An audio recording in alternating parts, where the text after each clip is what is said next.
Hello, Blue Hens. LaVante Dorsey here, class of 2008, Human Services. I now own a private practice here in Delaware that provides mental health services that really make a difference. And today I come to you to talk about, when was your last gut check? Now I know you're like, what in the world is she talking about? A gut check. A moment you took to get in tune with your feelings, to see, is something bothering me? Am I happy? Am I sad? Am I overwhelmed? So today, we're going to go through some simple tips on how to conduct a gut check on yourself. Let's get to it.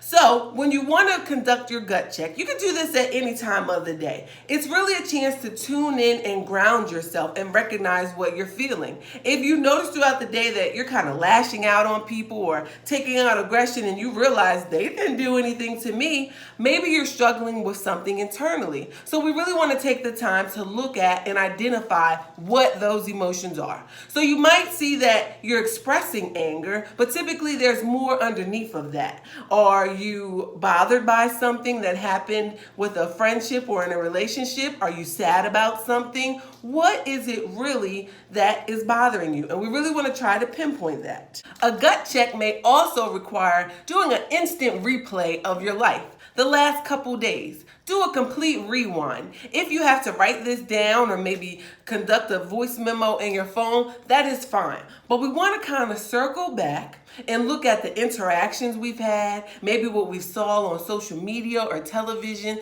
to kind of pinpoint when did that mood within you start to shift. And you can write it down because we want to make sure we really get in tune with what emotion you're really struggling with. So go ahead, conduct an instant replay.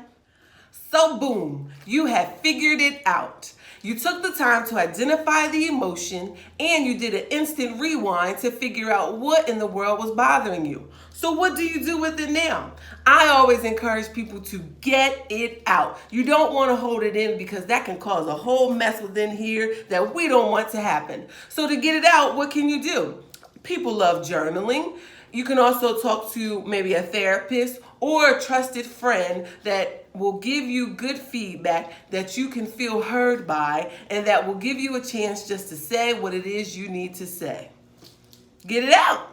So sometimes we notice that the things that are bothering us internally could be maybe a task we should have completed or a conversation we should have had. So what I want you to do now is get your pen and paper out and make a list. What is it that you've been holding off on doing, a conversation you haven't had, a miscommunication you need to go back and clear up? What is it, if you make a list, that you need to go ahead and take the time and execute on today so that this no longer bothers you?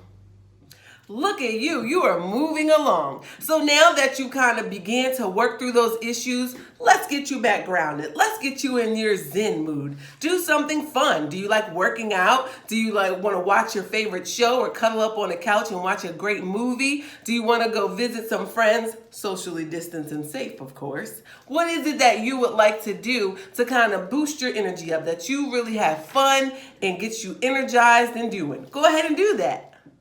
I also want to provide some quick tips on what to do if the thing that is bothering you is caused by another person or a loved one or an associate within your life, and it really involves you having a tough conversation. So the first thing you want to do is go ahead and give that person a call or a text message and let them know that you would like a few minutes of their time just to discuss some things.